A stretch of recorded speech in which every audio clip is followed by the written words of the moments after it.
বিএনপির 47তম প্রতিষ্ঠা বার্ষিকী উপলক্ষে জিয়ার মাজারে কিন্তু সকাল থেকেই নেতাকর্মীদের ভিড়। এই মুহূর্তে নেতাকর্মীরা পুষ্পস্তবক অর্পণ শেষে ফিরে যাচ্ছে। কিন্তু বিএনপির সমর্থকরা দীর্ঘদিন পর 16 বছর পর তারা কিন্তু আসলে এক ধরনের বাধাহীনভাবে আসলে বিএনপির যে প্রতিষ্ঠা বার্ষিকী সেটি তারা পালন করতে পারছে। মূলত 1978 সালের 1 সেপ্টেম্বর বিএনপি রমনা রেস্টুরেন্টে কিন্তু তারা বসে সেই বিএনপির আত্মপ্রকাশ ঘটে। মেজর জেনারেল জিয়াউর রহমান তিনি কিন্তু এই দলটির আত্মপ্রকাশ ঘটান এবং এর পরপরই বিএনপি বেশ বাধা বিপত্তির মধ্যে আসলে পড়তে হয়েছিল। তবে অনেকেই ভেবেছিলেন যে মূলত এই বিএনপি আসলে থেমে যাবে কিংবা বন্ধ হয়ে যাবে বা আসলে সেরকম সক্রিয়ভাবে থাকতে পারে। তবে বেগম খালেদা জিয়ার নেতৃত্বে কিন্তু আবারও এরশাদ বিরোধী আন্দোলনের মধ্য দিয়ে বিএনপি কিন্তু তার যে অবস্থান সেটি কিন্তু তৈরি করেছে এবং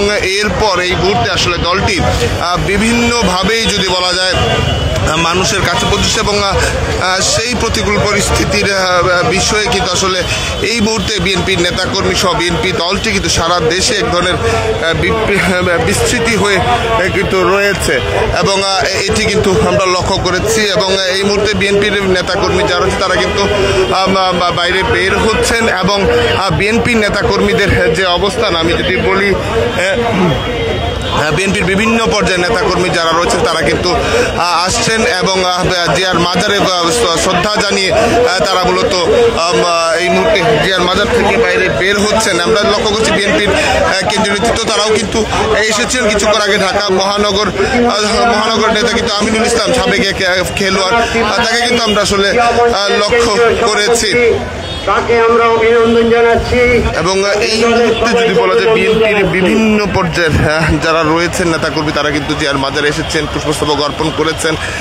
যেখানে ছাত্রদল যুবদল থেকে শুরু করে বিএনপির বিভিন্ন পর্যায়ের নেতাকর্মীরা কিন্তু এসেছেন। এখনও যদি আপনারা দেখছেন মূলত ইন্টারনেটের গোলযোগ রয়েছে, তবে আমরা এই মুহূর্তে দেখানোর চেষ্টা করছি বিভিন্ন জায়গায় দাঁড়িয়ে কিন্তু বিএনপি নেতাকর্মী যারা আছেন তারা কিন্তু স্লোগান দিচ্ছেন এবং বিএনপি নেতাকর্মীরা আজকের যে প্রতিষ্ঠা বার্ষিকী 47তম প্রতিষ্ঠা বার্ষিকী সেই 47তম প্রতিষ্ঠা বার্ষিকী উদযাপনের জন্য কিন্তু তারা পুষ্পস্তবক অর্পণ করেছেন এবং 10 দিন ব্যাপী কর্মসূচি তারা কিন্তু ঘোষণা করেছিলেন এবং আজকে তারা জিয়ার মাজারে পুষ্পস্তবক অর্পণ করেছেন। এবং আমরা যদি এই 1975 সালের 15 আগস্ট পরবর্তী সময় কিন্তু নানা ঘাত প্রতিঘাতের প্রেক্ষিতে কিন্তু আসলে এক পর্যায়ে জিয়াউর রহমান তিনি কিন্তু সেনা প্রধানের দায়িত্ব গ্রহণ করেন এবং এরপর 1978 সালের 1 সেপ্টেম্বর তিনি বাংলাদেশ জাতীয়তাবাদী দল বিএনপি আত্মপ্রকাশ ঘটান। রমনার একটি রেস্টুরেন্টে কিন্তু তিনি